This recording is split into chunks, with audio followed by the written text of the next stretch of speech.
Hello, everybody. J. Richard Byrd here. And first of all, welcome to this little table talk that we're having on tonight. As always, my special guest is, I really don't have enough words to describe who she is and what she does on this earth, and how she shows up for not just the church, but shows up in marketplace as well. So if you're here tonight, we are in for a treat. Drop a 1 in the comments. Let me know that you're here, and we're going to jump in.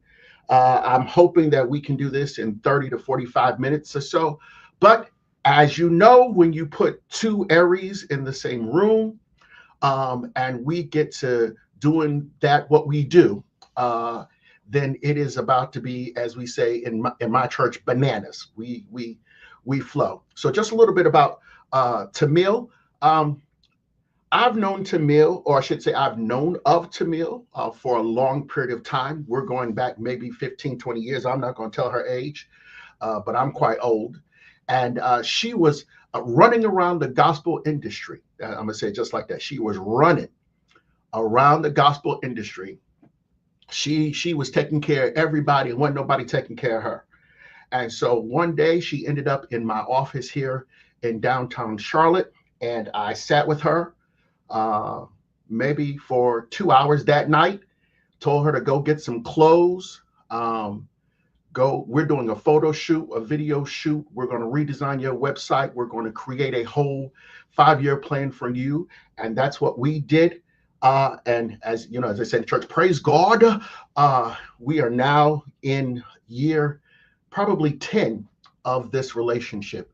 She is now a former record exec, a radio exec, consulting guru, apostle, marketing genius, the heir apparent, my mentee. She's the one taking over the mantle of handling everything that's church related, as far as not just her ministry or her company, Lady Tamil. But also, she didn't know this, but I'm going to announce it now. She's getting ready to take over my church brand media and church brand stuff, handling churches for me. Praise the Lord that I could do that now. I can get real apostolic in how I do some stuff now. I just say it and it comes to existence. So I'm going to jump in. We're going to bring Tamil to the stage, and then we're going to do what we do. I want to say that we've been doing this for the last 4 to 5 years, where we just get together and we dissect what is happening, not just, again, not just in church, but what's happening in marketplace. Because when you are working in marketplace and entertainment and media and in ministry, you see things that other people don't see because you're constantly walking between all of these different places. So throw your hands together, y'all jump up and down. Y'all welcome my friend and compadre and comrade and everything else I can think of, ladies and gentlemen, Lady Tamil Curtis. Say hello to the peoples. Hi. Lord, that was that. Yeah. I don't even know how I feel about that. That was. First of all, I don't care how you feel. Like you just made a whole announcement, and then you're like, "Ta-da! What do you think about it?" I mean, what was I supposed to say? First of all, I'm honored. Um, we've actually known each other longer. Because I go back to your Connecticut days, before you relocated, when it was the J&J's taking over and suing people, honey, and getting people their money and making sure that people's publishing and things were together.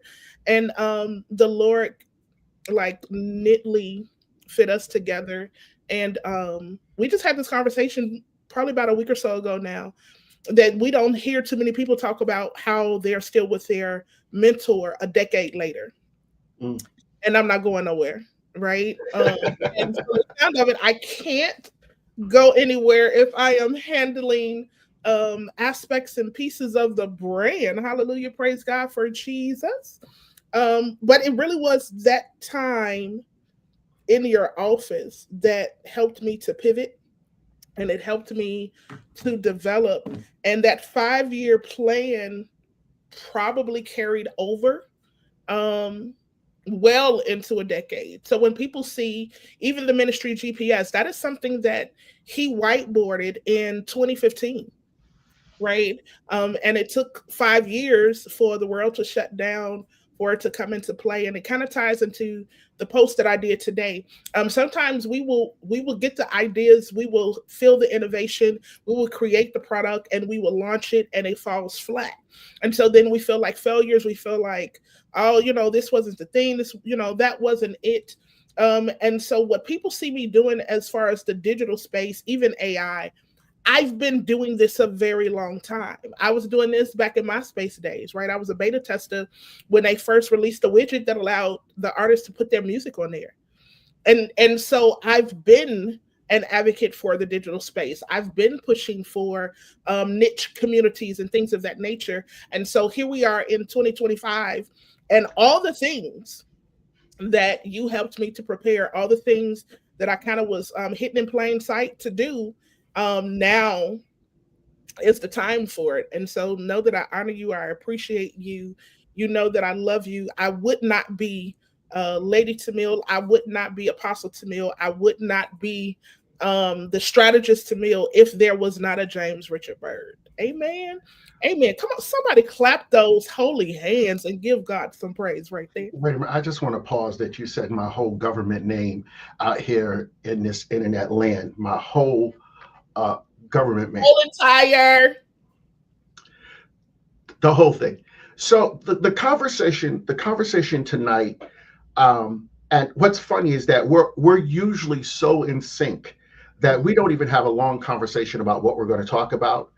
Uh, but if she's posting at 9 o'clock, I'm probably posting at 9:05. If I'm posting at 9, she's posting at 9:05. And God is speaking as far as the church is concerned in marketing communications to us both at the same time.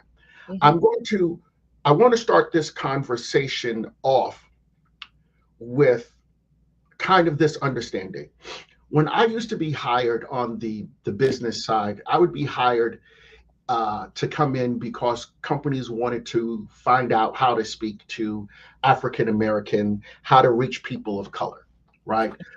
And that's something I did as a consultant with Forbes. It's something I did as a consultant with Foxwoods, which was the largest casino at the time, doing $1 billion. And I used as that formula to mill, I called it the two B's, three C's. And what I said to people is that if you want to reach the Black community or the African American community, you had to reach them at the beauty shop, the barber shop, the church, the corner, or the club. The beauty shop, the barber shop, the church, the corner, or the club. Mhm. And so what we've seen, especially as we have moved out of COVID, is the barbershop is no longer really the community place that it was. We're seeing that the beauty shop has now turned into um, salon suites where it's just one-on-one, so you're not getting the community aspect of that anymore.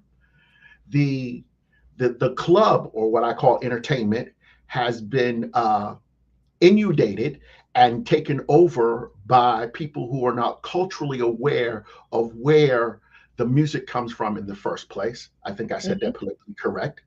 The corner or the community is set up in such a way that you may get shot or harmed on the corner or the front porch, whether by someone who looks like you, someone who doesn't look by you, or by people in authority.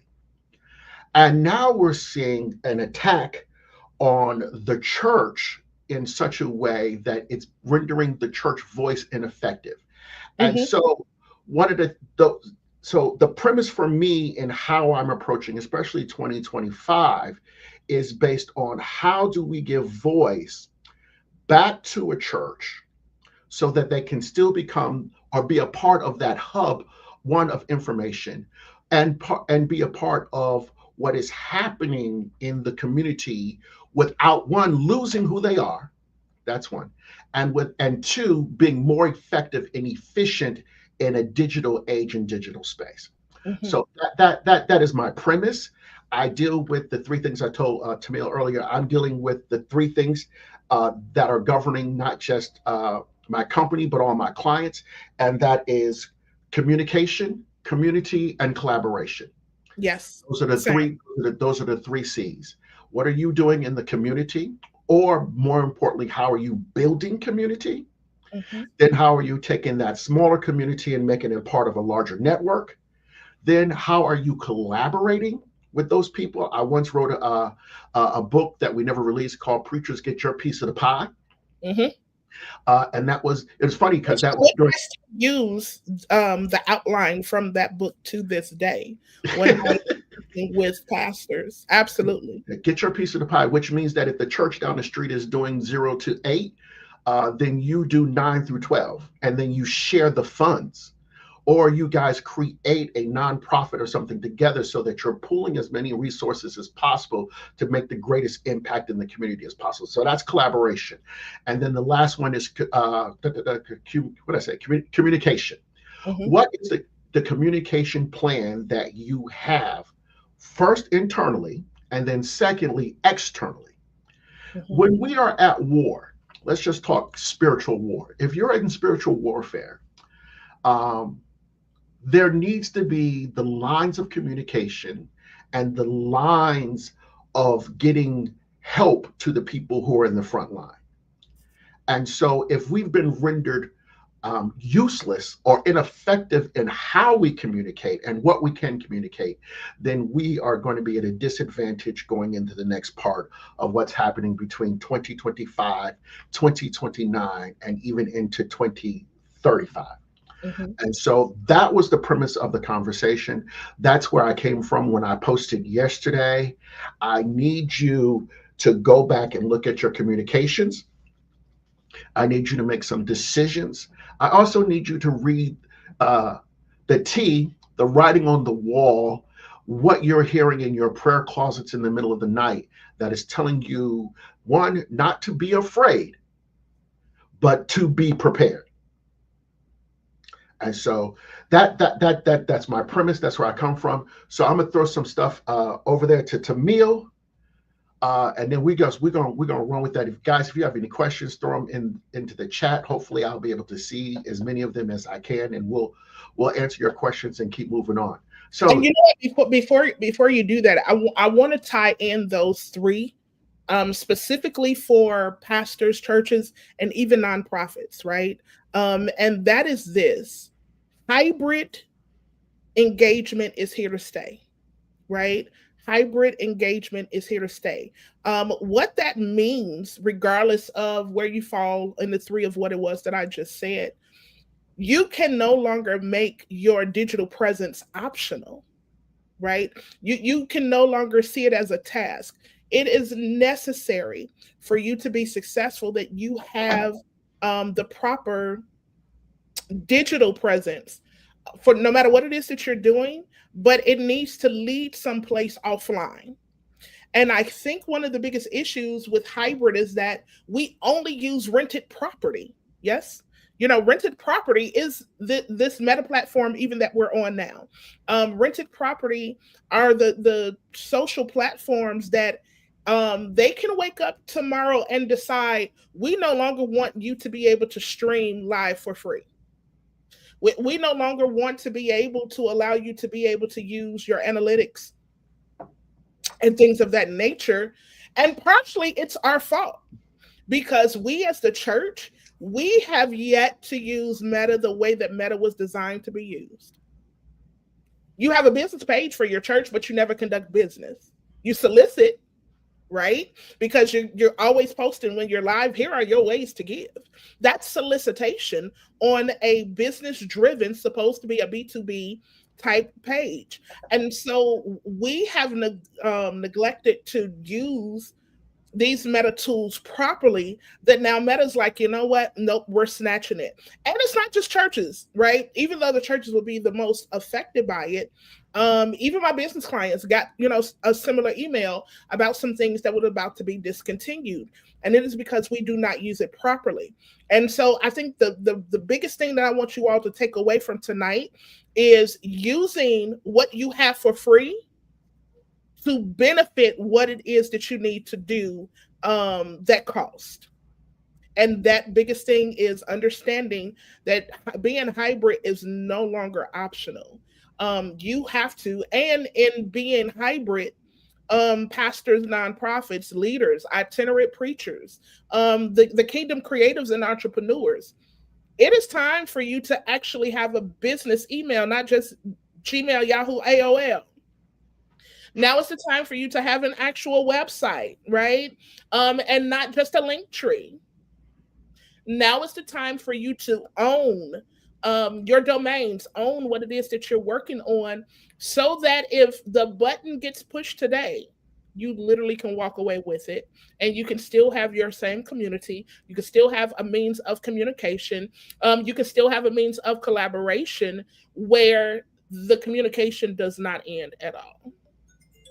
and whenever I start one of my consulting sessions, I believe that every church, every business, and every person should start their year off, or whatever that space, when you say, I want to try something new or different, with one, why am I doing what I'm doing? And what am I doing? Is it effective? And can I improve, or do I need to discontinue? There are lots of times, and I always tell this story to Mill. When I first moved here to North Carolina, I bought my house because it had fruit trees. Hmm. That was the main thing. I was living in the north. We don't have fruit trees, and my wife is from Jamaica, so I wanted to see fruit trees. And I had a pear tree in the back of my yard, right? And the first year I picked all the pears off the tree, nothing grew the second year. So the third year I left all the pears on the tree because I was afraid to pick anything. Year four, when the pears grew, they grew with worms already in them.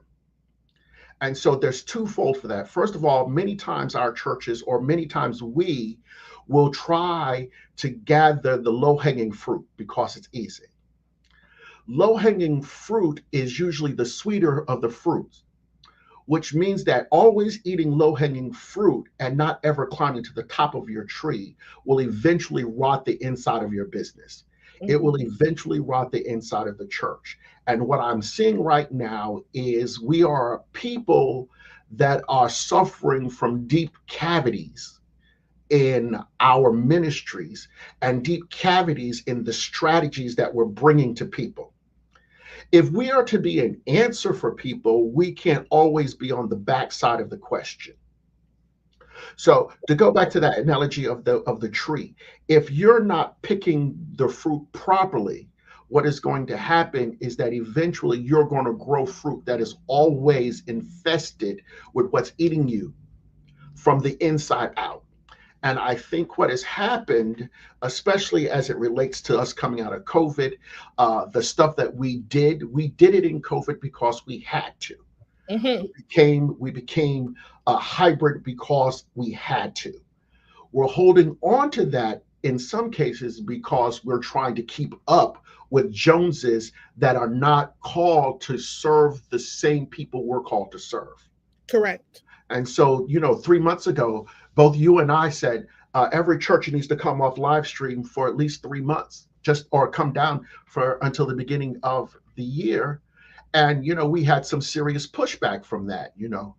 How are we going to evangelize? Well, in You're not most evangelizing now, so I you, mean, but then there's that. you Okay, you weren't really evangelizing; you were right. broadcasting. Uh, Different. and that's different. And you did it again when you do stuff out of survival. It's different. Surviving and living are two different things. Surviving and moving forward are two different things. Hmm. And what I did to get me to this space is not always what it's going to take for me to get to the next space. And as long as I continue to do that I did yesterday, I'll never be prepared to do what I need to do tomorrow. And you know what? I want to add to the tree analogy, especially fruit trees when it's time to bear. What usually happens to a novice or amateur who is not used to pruning and not used to the fruit growing, when you start to see the leaves and the branches bend, right, you will cut the fruit before time. And so what tends to happen in ministry is when there's traction, whenever there's tension, whenever there's some type of stress, when you feel uncomfortable, you will immediately cut off the thing that you think is causing that to happen. But understand that a tree doesn't bend with its fruit until it's ready to come forth, Yeah. right? and Mhm. and so you need the tension, you need the discomfort, you need the various things that will cause you to be frustrated, because that's what helps to make the fruit sweet. And so we are in a season where we can no longer get ahead of ourselves in how we're harvesting and what we're doing, simply because it was the norm, or it was what mom and dad did, or it was even the church that we knew of old. We have to allow the bend to take us in the direction, because here's the thing: once the tree branch bends, then now the vulnerable side gets the sunlight that it needs for the proper photosynthesis to make the fruit sweet, right? And so that level of vulnerability in ministry, I think, is what's lacking, because everybody has gotten so complacent with the fact that I can go live. Well, honey, just because you're streaming does not mean that you have an actual virtual church. You're merely broadcasting. And who are you broadcasting to if you are not checking the data, right? So if you're not if there's been no growth, and growth in membership if there's not been any growth in attendance, and if there has not been any financial growth or conversion, why are you live? Who are you live for?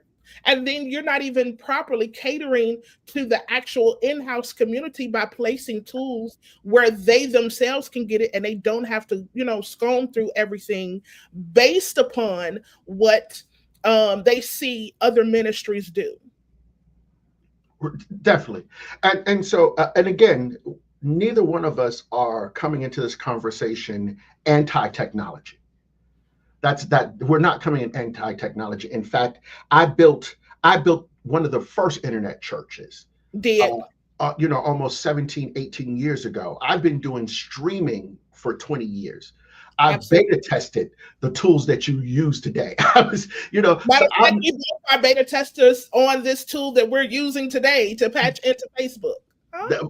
actually, and both of them, not only just StreamYard, but Restream as well. Um, Absolutely. what I'm saying to you is there has to be another step. If this was a business conversation, I would tell my business people, I am never worried about the first sale. I'm worried about sale number three. I Right. want to know, what are you going to do in sale number three? Because that's where I'm going to make my profit. And if we use that same analogy, you have to say, what is the next step that I want people to do when they interact with my technology? What is the follow up? What is the Absolutely. follow up? Because technology is nothing more than a touch point. It is a part of the marketing formula that used to be you needed 7 touches in order to make a sale. Well, that now is somewhere between 15 and 25. Hmm. Okay, so what am I putting into place to make those touches? But then after that, how am I converting them into whatever my next step is going to be? So again, this conversation is about you looking at the strategy that you're bringing to the table, the strategy that your team is using, and saying, if someone watches my live stream, if someone connects with me on social media, if someone likes, shares, or what have you, what is the next step and how am I capturing that to move? And that goes back to what you said earlier, Tamil. You, both of us, are getting emails left and right from Meta. I'm just telling you, we're getting emails from Meta. I Hmm. got 5 of them today. I got 17 yesterday, of them telling us that our clients, especially our religious clients, are having parts of their pixel, which is a little techie piece there that kind of connects you to Meta, having that turned off within 7 days. It wasn't even like, give me 6 weeks. It was 7 days. We're going to 7 days. shut off your connection to what's going on. And And what's so wild about that is most of the clients didn't even know what a pixel was. So it's like, well, I mean, what does it matter that I'm having it turned off? So in layman's terms, your pixels is where you get your data from. Your pixels is how you're able to analyze and check your matrix. And so if you are not regularly evaluating and assessing your content, because that's what your live streams are, right? Your Sunday services, your Bible studies, if you're just doing prayer or whatever you're doing, that's your content. You need to know if your content is trash or not. oh Lord, it's going to be one of those You, conversations. but I mean, that's the reality. You need to know if your content is connecting or not. A lot of churches, if they were really to evaluate, they will see that the numbers have dropped drastically during their times of praise and worship, but they increase when it's time for the word. That means there's something about your music ministry that's no longer connecting to the people. And so, what do you want the most? Do you want the people to hear the singing, or do you want the people to be converted where they are joining your community? We talking about the communication, the collaboration, and the community. The collaboration aspect of that is, are you collaborating with your content to the point that it is converting? And if it's not converting, then you are not only losing money, you're losing souls. You're losing souls. And I don't think, coach, I really don't think it still translates in the kingdom that every time somebody watches, that is a potential soul.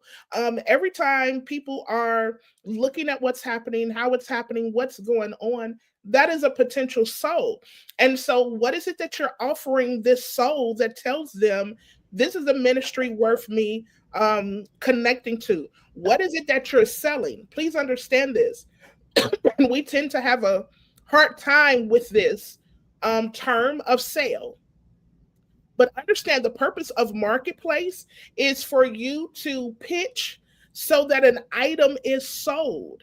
And so social media is about creating an experience that allows people to go on this journey with you, that they buy into you.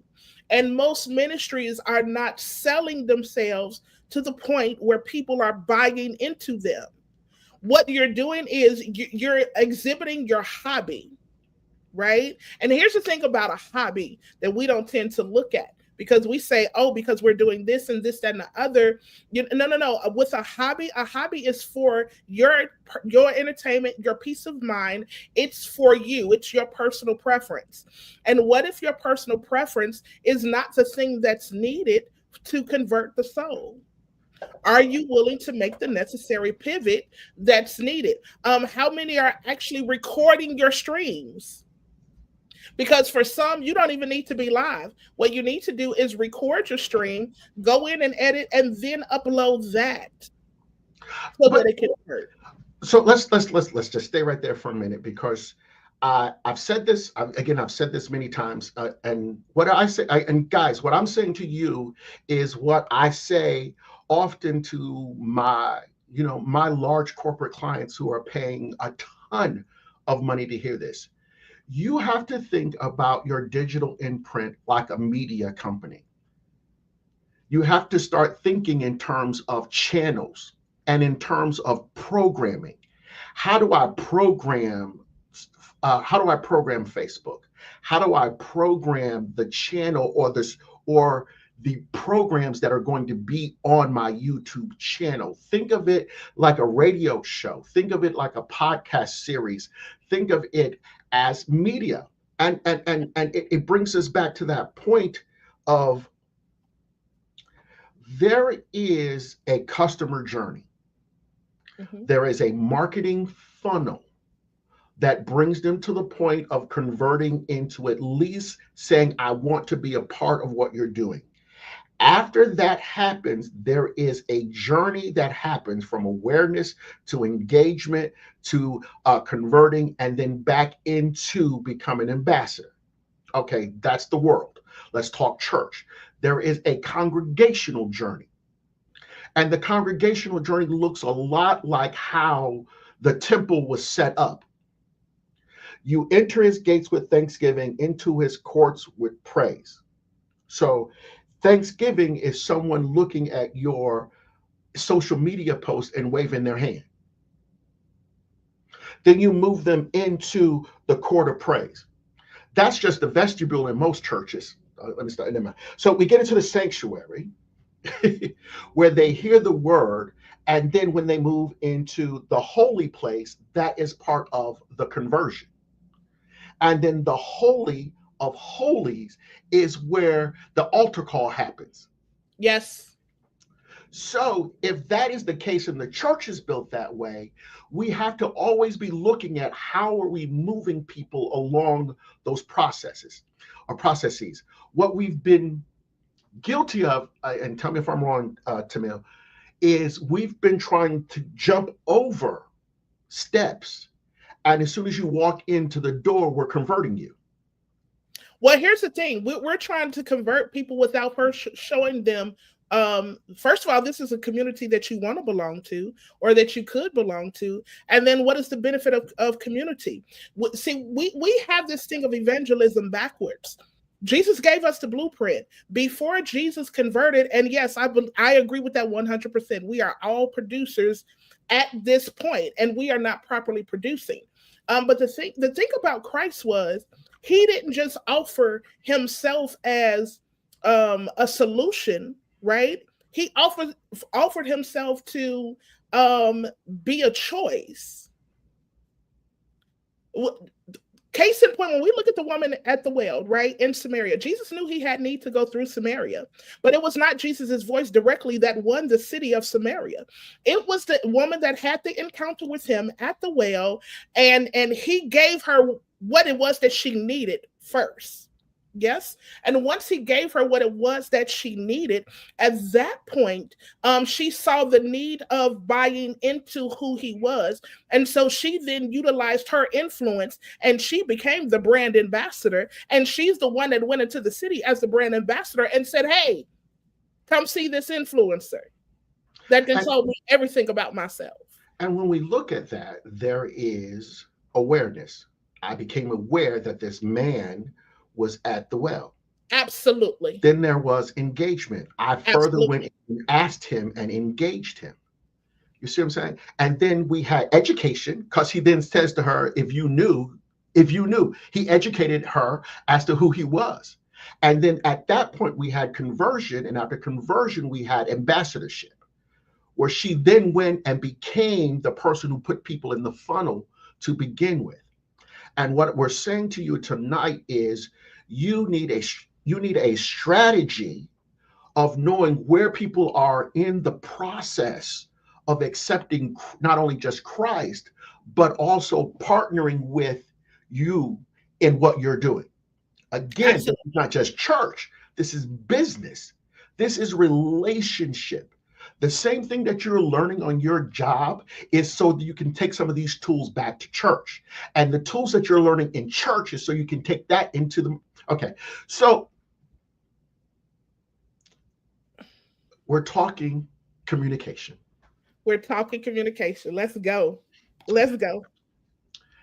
So, you know what I love about both of us, because honey, there is a duality that rests in us. Yes.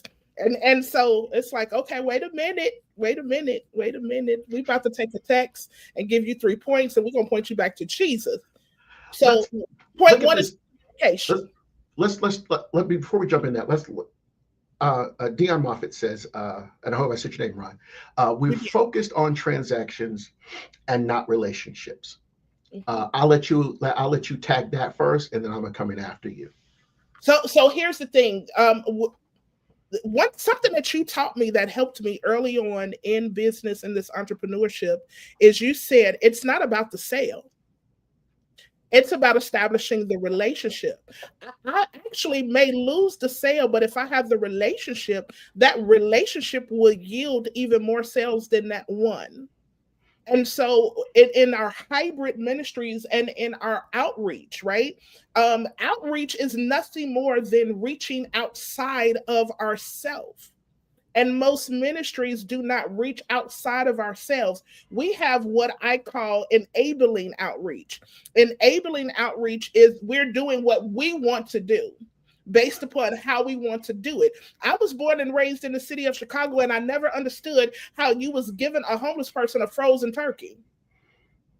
That's you doing outreach based upon what you want to do that's going to make you feel good about yourself. But real outreach is reaching outside of yourself and saying, hey, I'm not going to give you a frozen turkey. I'm going to actually cook this turkey and I'm going to give it to you, because relationship says, I'm concerned about your well-being. I'm concerned about, what your need is. Real ministry is supposed to be about finding needs and meeting them. And so that's the space that we're in. We can no longer just create programs and departments and curriculums and things of that nature, thinking if we build it, they will come. They don't have to come to you anymore. You have to be willing to go outside of yourself to them, which is where relationship is established. And I know that you're more concerned about, if I'm okay mentally, if I'm okay emotionally, than you just trying to get an offering out of me. That's the transaction. So let me reword this sentence. The sentence, we're focused on transactions and not relationships. Mm-hmm. I focus on intentional transactions that create meaningful relationships. Very good. I create relationships based on intentional and focused transactions. Mm-hmm. When you just focus on the transaction and not the relationship, you have them out of order. If Correct. you focus on the relationship and not how you got there, then you have it out of order. And so we're strategists. A lot of the people who are on, I'm looking at the comments there. A lot of people on this call are strategists. Hmm. They are communicators. They're part of the network or the piece that makes the church run, if you will. And so I don't want to lose that. There has to be a transaction in order for the relationship to flourish. You just have to make sure that you don't fall in. Okay, I taught in my book, what happens when the Judas is you, how to kill your inner Judas. One of the parts of that is based off of this quick story. I used to work uptown in Charlotte, and across from me and my assistant, we decided we were going to go get something to eat. Now, to get to where we had to go to get something to eat, there was a train, a trolley, buses, trucks, and cars. There was a large street that we had to cross, right? So we made it across the street to get something to eat. And the reason we did that was because our goal was bigger than our obstacles. The issue happens is what happens when you become addicted to the obstacle. When you become addicted to the obstacle, you create obstacles in order to jump over them, and you never make Yes. it to the goal. You never hit the goal. Yes. How that works in this scenario is there are times when you become addicted to the transaction. So you keep creating transactions so that you never make it to the relationship. Then there are people who are running for relationships so much that they get addicted to the feeling of relationship, not true, the feeling of a pseudo relationship, that they never create the transaction to create longevity. And so basically what you're telling me is that there absolutely is a difference between convenience and covenant. Because convenience means that whatever that need is that I feel I need to feel, right, I'm going to continue to feed that need out of convenience, which means I'm willing to compromise if necessary to hit what I think is the goal. But the issue is, once I hit that goal, I can't celebrate that goal because now I'm addicted to the goals. But when you are looking at establishing covenant and what covenant means and how you move in covenant, covenant says, I might lose, okay?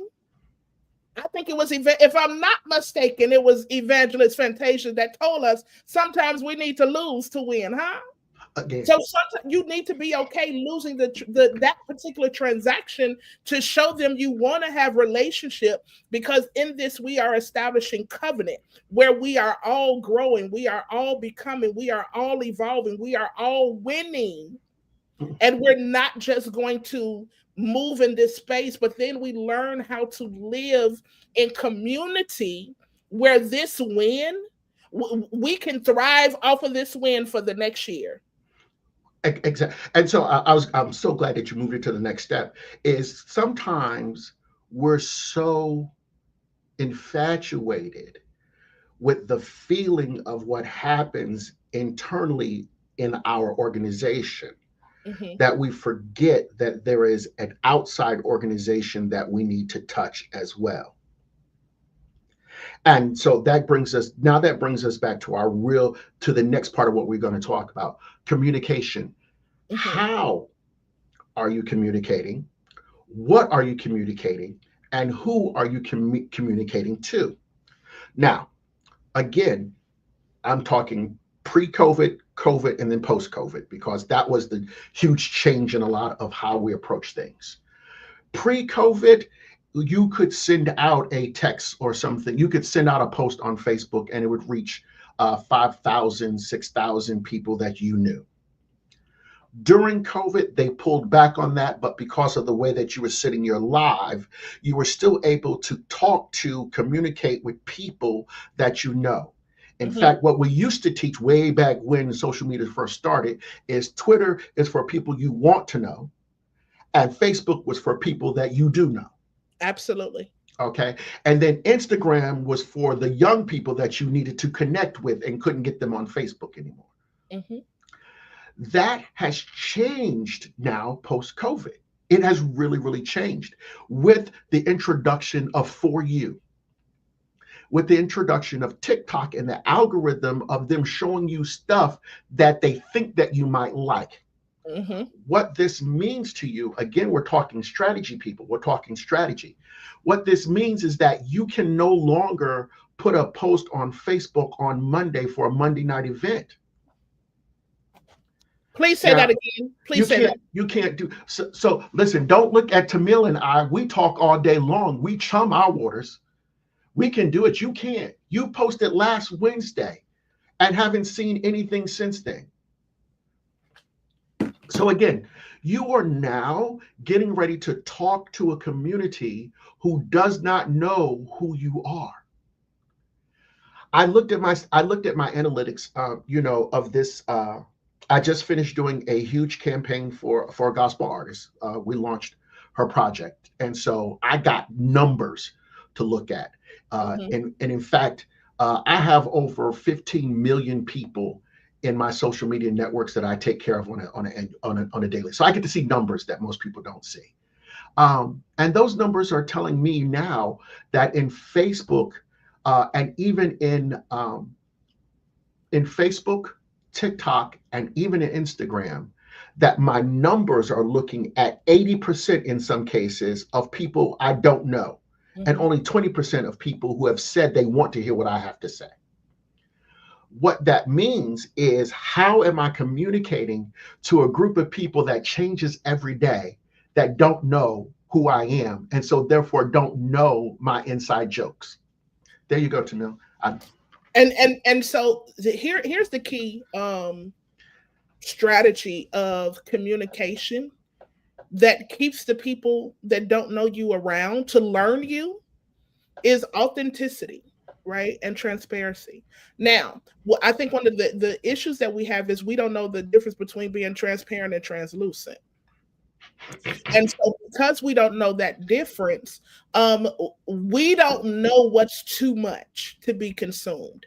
Even in the book of Proverbs, it talks about, if we offer a man a strong drink and they can't drink it, basically we're supposed to dilute it. Right. And so you have to learn that balance between being your authentic self and the you that people can buy into. And in the last year, I can say the people that I have come in contact with, case in point, this last webinar that I did, the last webinar of the year, where I taught about how we're going to navigate social media in 2025, over 80%, maybe closer to 90% of the people that registered for that webinar were people that had never, ever heard me teach outside of looking at a Facebook post. But it was something about what I was posting that showed them that I was a voice that they could consider an expert in the field, that they took a chance. And from them taking a chance, I gave them something to buy into. And from a ministry standpoint, it's learning how to be your authentic self. If everybody is posting on Saturday or Sunday morning, meet me for service, how do they know that you are authentic in your approach, or are you just trying to solicit that next dollar? If you're only posting to solicit, you're not giving people the opportunity to get to know you, get to know the ministry. Very few churches. I even did some audits today, Coach, and we're at the 10th day of a new month in a new year. And every church social that I looked at, not one of them had listed what we believe, what our vision is for 2025, what we intend to accomplish in 20. Nobody has said anything about their purpose. And that's why, I shouldn't say I hate that word. That's why. And Um, uh-huh. it becomes an interesting conversation that you need to have with your team as to why we are streaming live in our services and not properly curating. Because there are things that we're saying that is built for an in-house congregation that understands the language. Mhm. One of the craziest things that I see in this gotcha mentality of being able to clap back to everyone that I have the awful habit of reading the comments. Is someone will say something. I was watching something about a farm today, and someone got in there and said something super smart, super snarky, and everyone had to say to them, "Oh, it's obviously you're not a farmer, so you don't know what is going on."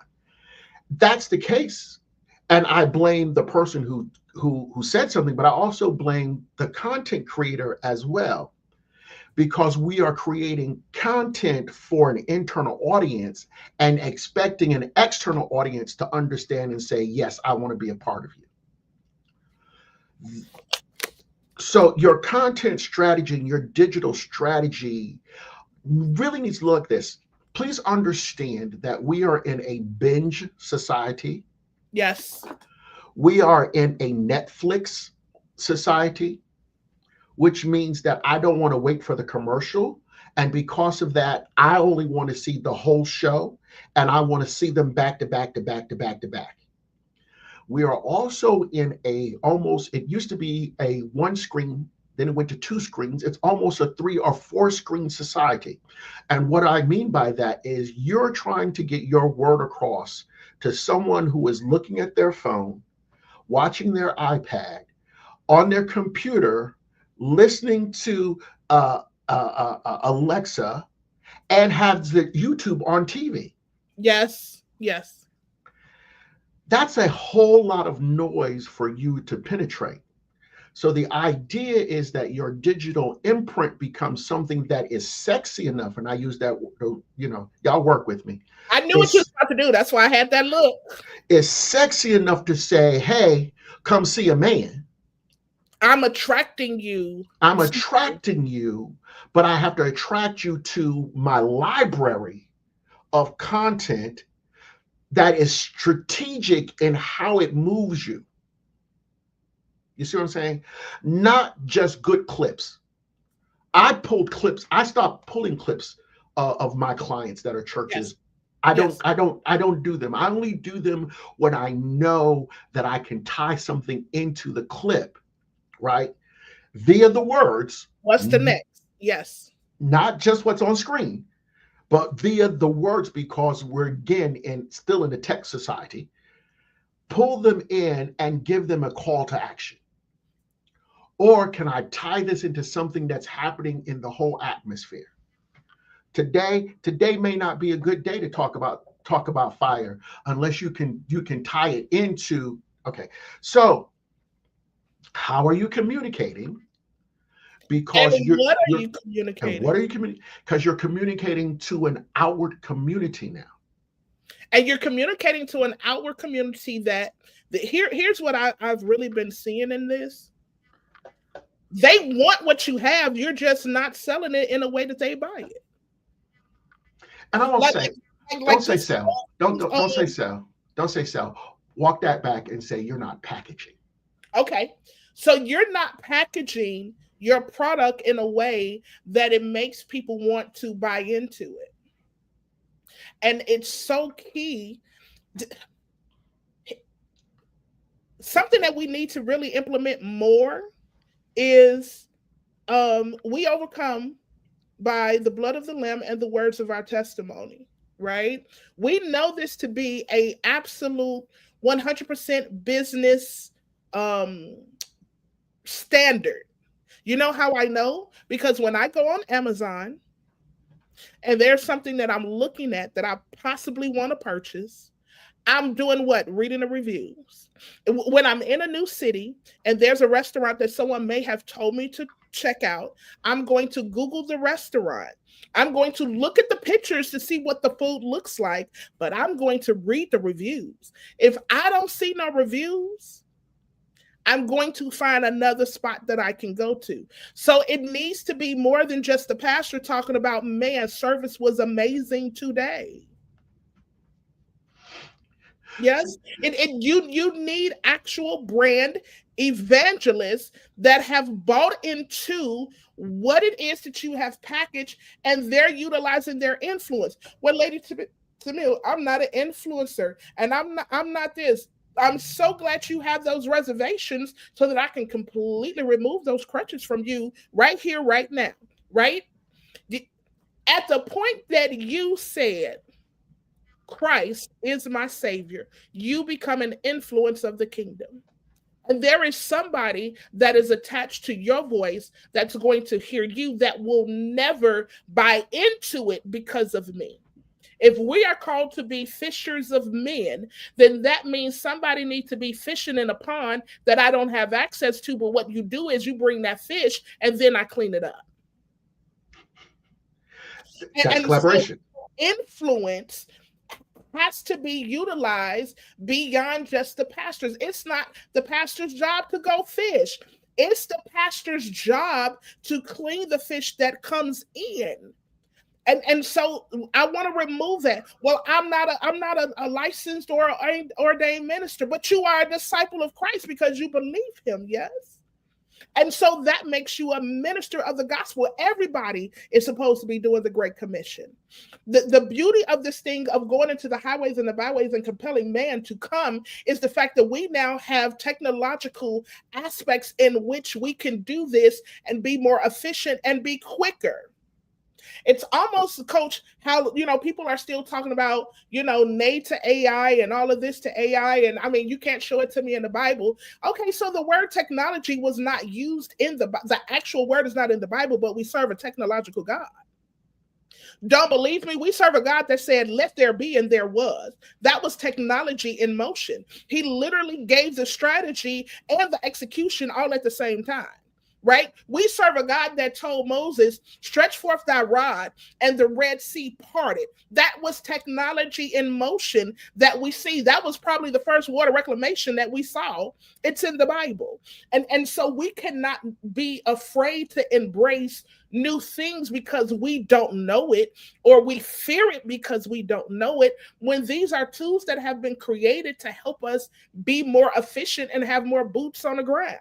So what, you don't have a full paid staff, baby, you got an iPhone, you got an iPad, you have an Android. There is something that's at your fingertips that can help you scale to the point that you can operate in the excellency and have success that is meant for you to have, where you're not looking like anybody else. You're not packaging this the way that anybody else has packaged it. You are literally operating in a way, right, that says this is what we do and this is how we do it.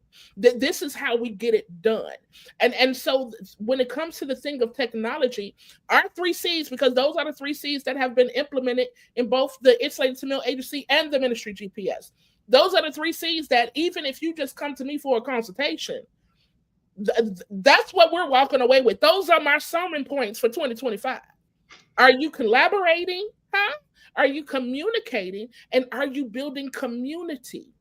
And are you doing this in a way that it suits you, that you can manage?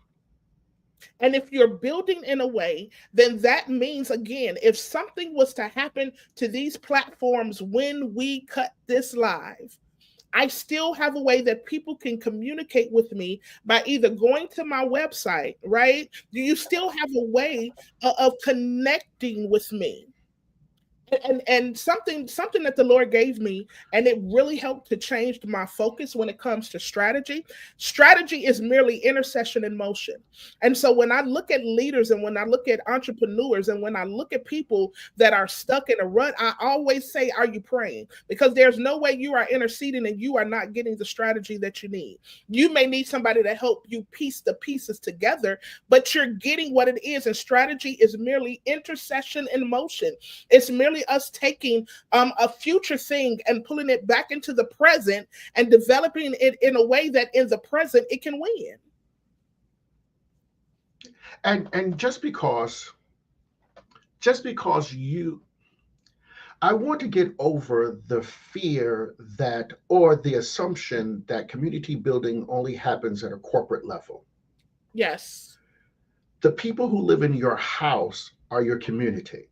The people you touch and your job, walking down the street, are your community. And so if you're building community, you are your neighbor's keepers. Lamar Tyler, who runs TSP, he says, we are the ones. I've We are. taken that to heart. We are the ones. I am now building, I had to change my whole company. I am now building my company so that I can employ more people. Now, when we talk strategy, because again, we're strategists, we are implementers, we're the people who do the execution. What happens when it breaks? I want to say 2 weeks ago, there was Bench, which is a huge platform for accounting, very much kind of like your QuickBooks or something like that. Mhm. They closed in the middle of the day. Thousands and thousands and thousands and thousands of people with no access to years and years of their data. Mhm. Which brings me to the strategy that we pointed out in number two in our post yesterday. You need to go back now into your churches and you need to find and make sure you have contact information, complete contact information for everyone that is a member of your church and is a prospect of your church. And you need to do that. And then you need to take a copy offline so that you have it in a Absolutely. book. And in fact, just again, let's look at the wildfires happening in California. You need to have a copy at the church, and then you need to have a copy somewhere else in case something happens to the church. And there's a couple of reasons for that. And I'm gonna jump to you in a minute, Tamil, because you actually had another piece to the information that they need to get. So I want to make sure we talk about that part too. So you need to have copies of this stuff because here, in a digital society, it is easy to erase digital footprints. Yes. I'm trying to say this right. Tamil did a research project the other day where she went into AI and she asked the AI, give me the name of the top 10 denominations. And it gave them all denominations and no black denominations. Wait. We got to back up. We got to back up because we got to tell them what made me do that. We are a part of a group, right? And in Mm-hmm. the someone posted a chart. And on this chart, they had what they considered the nicest to the angriest preachers, Mm-hmm. which I was like, haha, this is key. Everybody that was on that chart was a clear Jesus man. I said, hold on, pause, wait a minute. So what was the prompt that you used to get to this point? They shared what the prompt was. I then took that prompt because here's the thing: you're not gonna play in my face about my favorite LLM platform that I know is diverse. That was the thing that caught my attention. If they would have said it was Chat GPT, I would have left it alone, Coach. And I would have hit you up. Said, you see this? What? Hey, what are we doing with this? As soon as I put the prompt in, I said, tell me who are the popular preachers in the United States of America. It said to me, well, Tamil, what are we basing this on? Are we basing this on social media, book sales, whatever the case is? Y'all, I broke it down based upon every component of data. The very first one was social media, right? On social media, the second person that was named was an African American man. The third person that named was a Caucasian woman. And then as I started breaking everything down, and then I said, hey, compile this together. The bias that I saw, I did not see. And that's when I said, hey, coach, we need to consider building something almost on the line of what April Beverly did, Mm-hmm. specifically for the church that looks like us, because it's clear it's not enough us in this space. And we need to be able to tackle this bias. But then I realized if we're going to tackle this bias, then we actually have to get past the antiquated strategies that we're using in the digital space. Yeah, most definitely.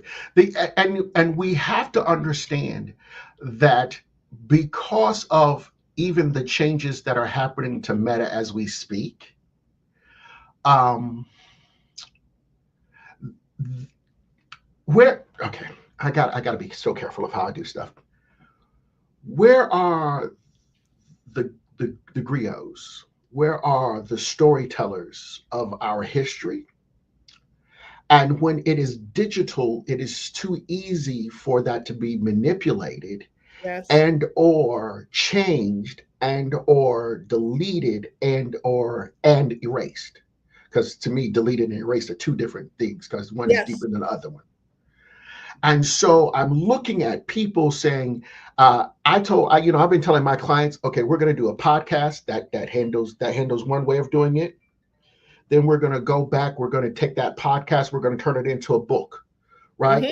Because I need your words to infiltrate, but I need your words orally to infiltrate, but I need your written words in a medium that can't be changed tomorrow.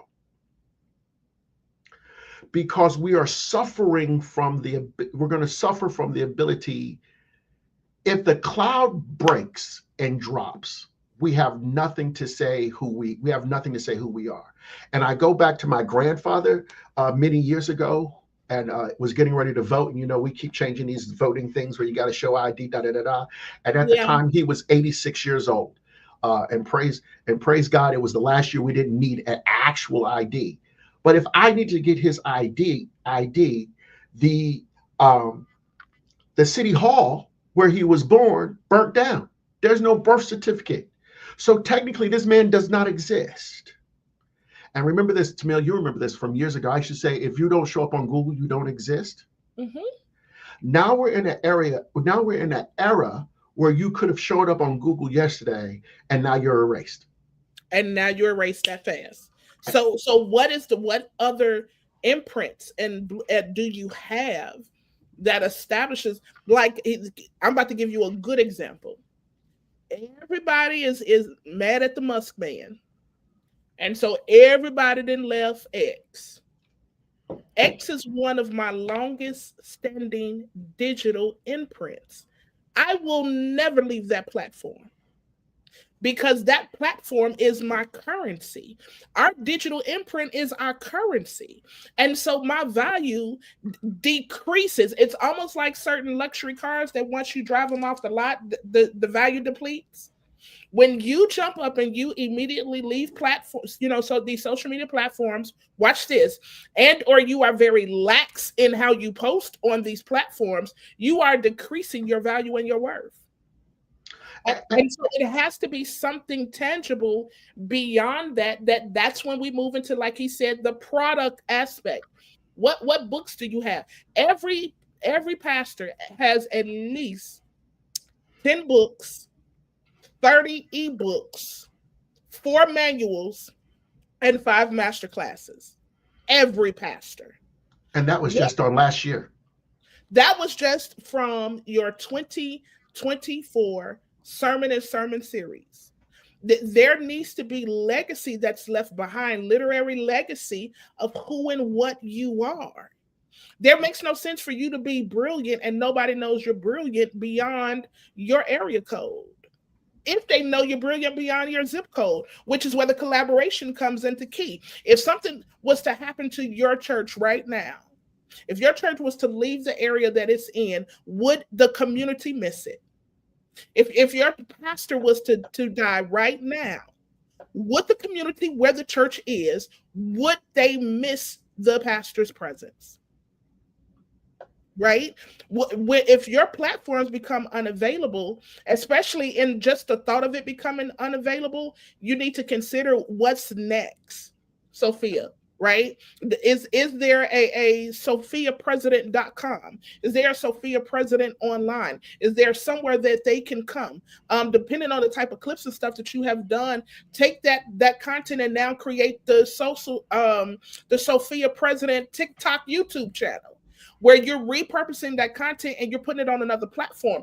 Cross platform promotions is a very real and key thing. And so you have to consider what's next. So if TikTok being a very video driven platform, what's another video platform? Watch this, that you can take the 300,000 that you have and you can start dominating on it before it becomes oversaturated.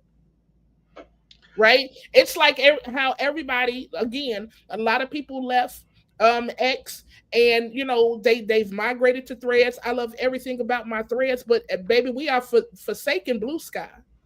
And with just 33 people following me on Blue Sky, I have been able to land a consultation a week simply off of what I post on that platform. Thankfully, we got an old platform, believe it or not, that is still very viable, that finally, stopped being very ancient of days. And that is LinkedIn. You can go live on LinkedIn now. People, you can post your videos on LinkedIn. And it's not just a short form. You can post long form videos on LinkedIn. Like you have to always consider, no matter how big and well you dominate on one platform, you have to always look at this, that it has an expiration date. And there should be an expiration date that you put on it, that you start that point controlling the narrative. And I think that's like, if I had final words and a takeaway from tonight, what how are you controlling the narrative of who you are? Because if we allow the owners of these platforms, there was something, and Coach and I was looking at something almost an hour before this, right? That a platform that was created that said that they would never get into the whole political aspect of what's going on out here in the world, said we're about to allow political content. And it's going to be to the point that we can put the content that we feel you're supposed to see in your timeline. It's always a bait and switch with social platforms, especially the platforms that can't be controlled, because that is the biggest thing behind this whole TT situation. And I'm saying it in a certain way because I don't want the people that own this to get mad at us and censor our video. Understand, it is because from a political aspect, there are things that people are able to say. There is news that people have been able to get out to us, that the news and the way that they were controlling it, we found out was a lie. And so because they cannot dominate the entire platform, they're like, just do away with it. But understand, Sophia, the right that you have to have 300,000 followers on there. There are countries that are not even allowed to use social media platforms like TikTok. This is why WhatsApp, even though it's still up under this umbrella, this is why you can now do transactions through WhatsApp. You can now do points of sale through WhatsApp. You can now communicate in group threads and have like a video chat meeting through WhatsApp, because they are always looking at how can they establish what needs to be established, where they can control it. And when they can't, that's when something new comes along.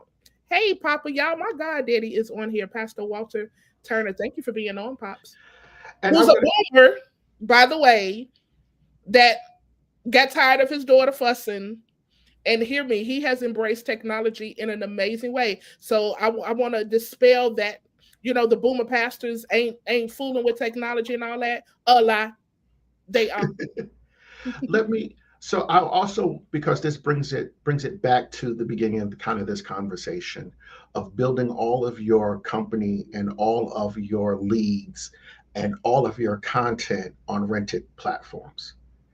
The whole goal of creating the content on the Clock app and gathering 300,000 people is so that you could move those 300,000 people to something else. And so your goal is going to be now, one, to get all of your content off in some ways. I use a program called repurpose.io, which is really good about pulling off the content from TikTok. There's also a few other. If you hit me in my inbox, I'll bring them up. They're in a list somewhere in the office that will allow you to download without the TikTok watermark so that they can be repurposed anywhere else. But I don't create content on the actual platform. Right. And I Correct. know I know it's best practice, what have you. I always create my content first, and then And I then decide what platform to actually place it on. So I always want to have a hard copy. And I've gone through repurpose.io. It actually downloads the copy after I've made whatever changes I wanted to on that platform. So I have a Dropbox of everything that I've ever posted ever. This allows me to own my content in such a way that if it breaks down tomorrow, I got 4 terabytes of content to load on any program, which is again what we're saying, especially for those. Our first point was, if you're on live exclusively here on a social network, you need to run right now to figure out what is your second or third or fourth. In fact, your main place should be somewhere outside of social media, and Mhm. social media should be getting the outtakes, the curated part of what you're doing on Sunday morning. And let me say this as a caveat. Outside of social media is your main social platforms, but there are other platforms, right? There are other digital platforms and softwares that you can use to house these communities. Watch this, that was built for community. We want to keep community on platforms that were not established for that. When there are actual social platforms out here, there are actual softwares out here. There are clouds in which you can tap into that they were built for community. Whether you have niche communities, whether you have a community and then sub communities, however the case is. So I think right now it's important to do your due diligence and see what's going to work best for you. And the reality is, we can no longer just want everything for free, because free has the ability to snatch everything that we have worked so hard to gain. And there's an ROI. There is an ROI. Can I just talk to some pastors real quick? And Jesus is understood. If you know your numbers, then you'll realize that probably uh, every member in your church is worth to you about $4,700 a year. If that is the case, how much are you willing to spend to acquire that member? $99 for school to attract an extra 5,000 people, of which 500 convert, is well worth the ROI. Mm-hmm. And I know people don't like to talk business like that, but I told them the other day, I don't. I even in regular business, Tamil, I don't look for clients. I acquire clients. I buy clients. I buy eyeballs because I know what my numbers are. And if I can figure out the difference in the margin for what I spent for the client and what they're going to produce for me, my average client stays with me 15 years and spends usually around 35 to $55,000 a year with me. Case in point, Keisha, how long have you been with me now? I'm asking that directly because I'm about to prove your point. Keisha Chatham is on here. Keisha Chatham, coach, little history. She came to the very first entertainment boot camp that I did in St. Louis, Missouri, which was 2013, I believe. So that's 11 years. And any product that I put out, she supports. Any webinars that I do, she's on. If I'm speaking and I'm close to her area, she will pay herself to be there, to because she has bought into the brand of who Lady Tamil is, which means there is something about my content. There is something about the authenticity that I'm communicating. I've given her the ability to collaborate with me, because here's the thing, I'm nothing without my community. There is something that has been synergized in that we have the collaboration, we have the communication, and we have the community. And that one person has brought probably now maybe almost 50 people. She's literally said, "Come see this woman." She's one of my women at the well. She's literally said, "Come see this woman that has told me everything about myself." And 50 people with a a lifetime cost number or a lifetime revenue number of probably about $7,000 to $8,000. She's brought 50. Let's say it's 10,000. She's brought $500,000 to the bottom line.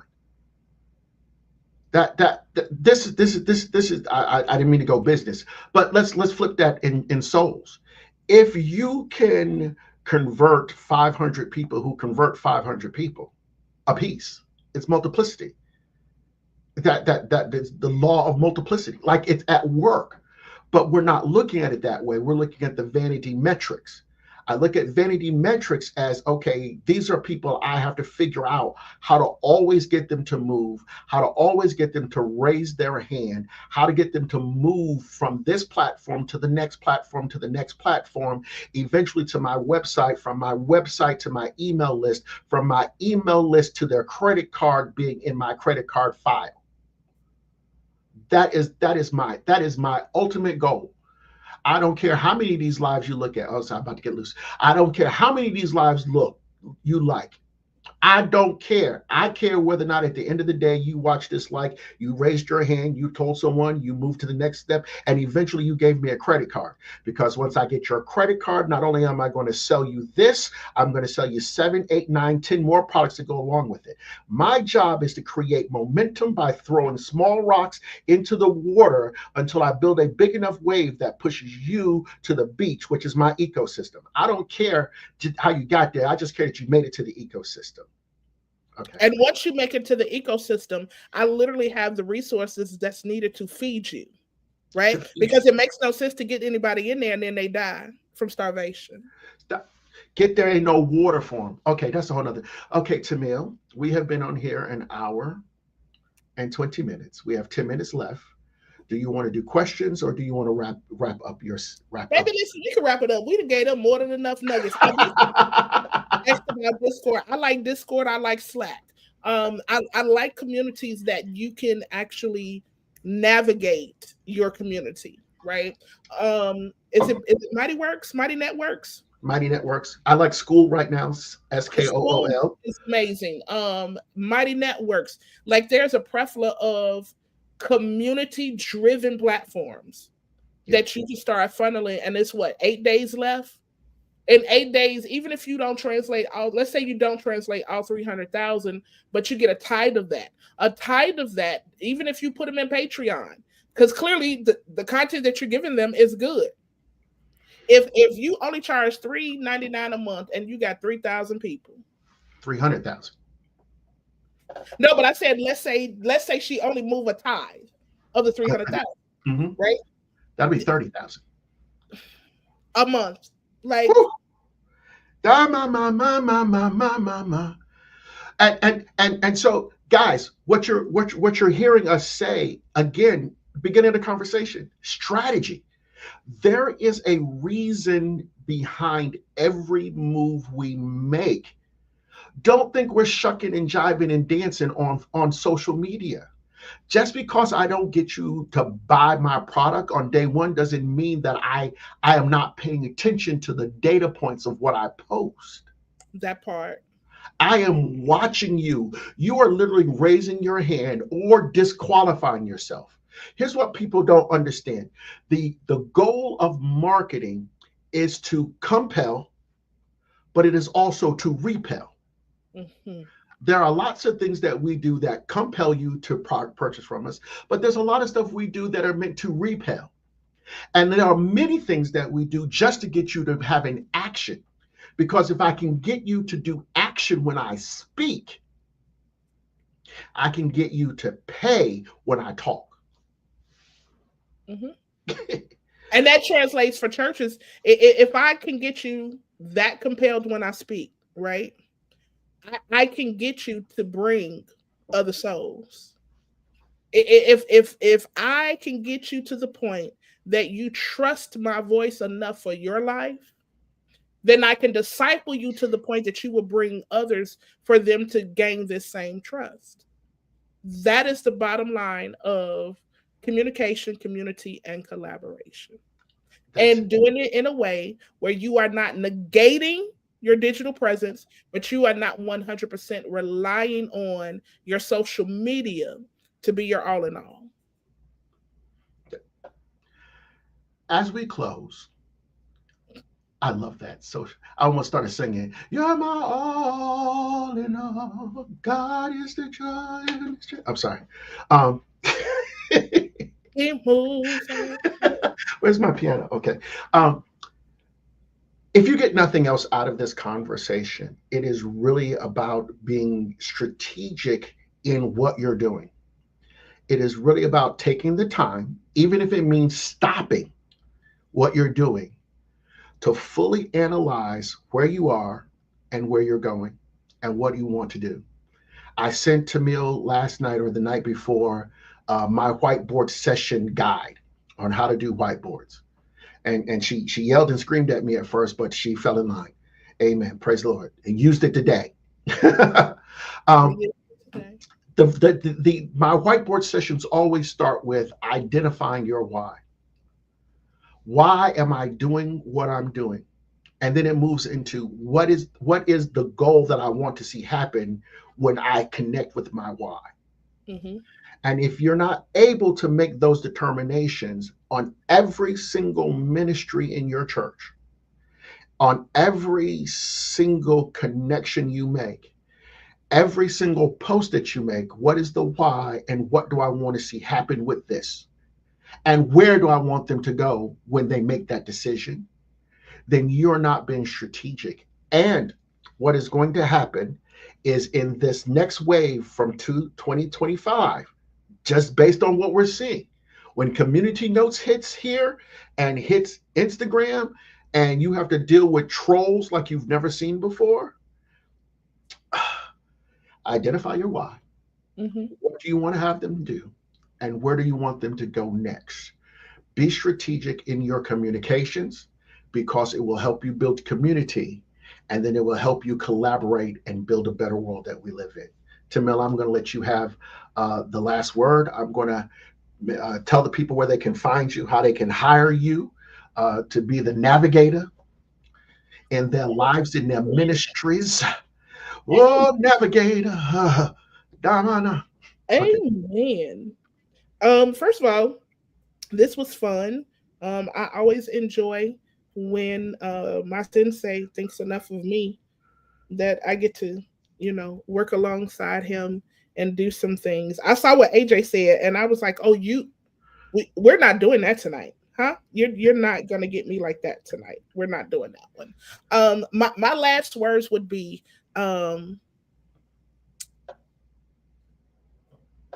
different doesn't have to be difficult. Different doesn't have to be difficult. Don't be afraid to pivot and analyze, evaluate, and do what you need to do so that you can win beyond where you are. Because here's what I don't want to see happen.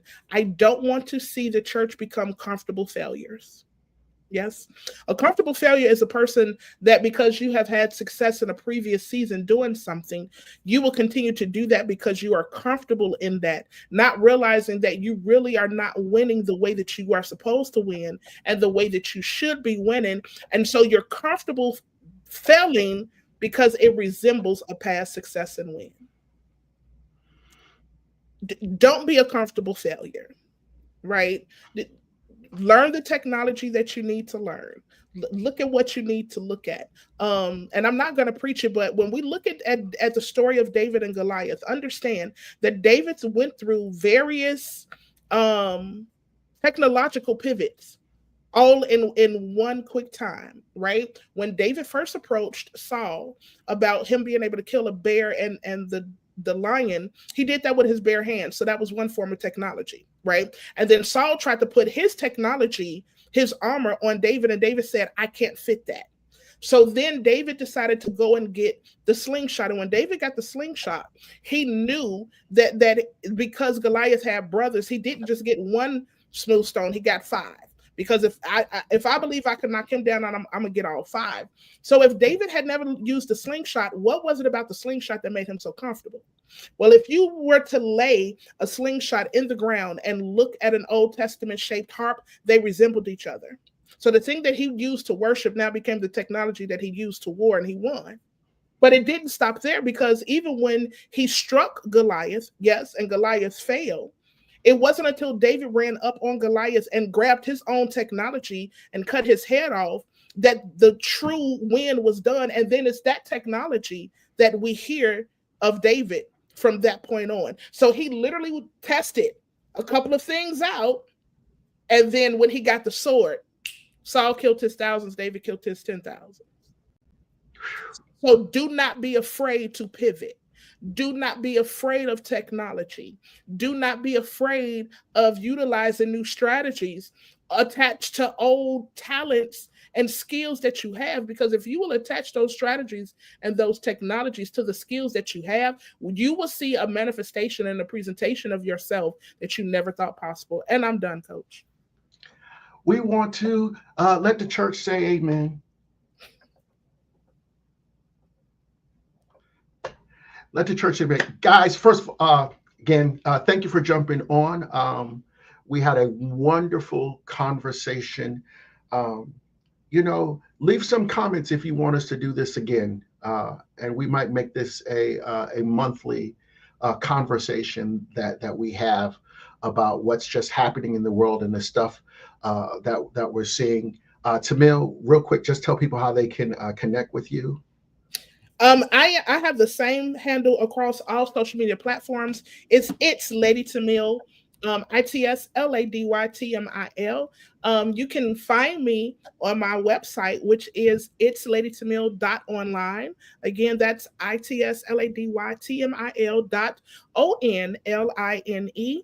Or you can reach out to me via email if you're like, hey, I loved everything that you talked about. I see how we can do this and what's going on.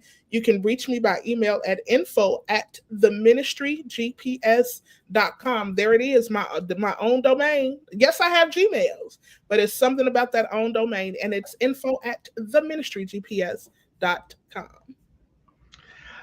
Tamil, my friend, thank you so very much. I'm going to leave this with everybody. Who I was is not who I am, and who I am is not who I will be. Yes. There has to be a journey, and what you cannot do with yourself is try to rule your am with the ways that you did in your was. And you'll never make it into your be if you keep trying to do the things that you're doing in your am season. And so we thank you very much. Ashley, you working it. I'm going to bring you on this team over here, No, that's mine, Coach. That's mine. the way you working it, we didn't even put you on the production team. That's mine. Everybody, that's your fruit, huh? That's the fruit. That's the fruit. That's legacy on this branch, and you're my root. That's legacy. That's legacy. Guys, thank you so much. If you like this, share it, talk about us, tell other people, say y'all need to come here, be our ambassadors as we build this next level of where we're going, as we build a much bigger network and a much bigger community going forward. Tamil and I are both what we call infrastructure. Our job is to build bridges in between the mountains of ministry, marketplace, and media and entertainment.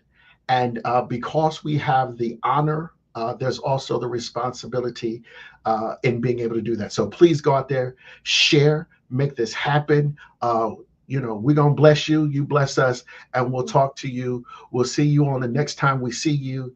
God bless. Peace.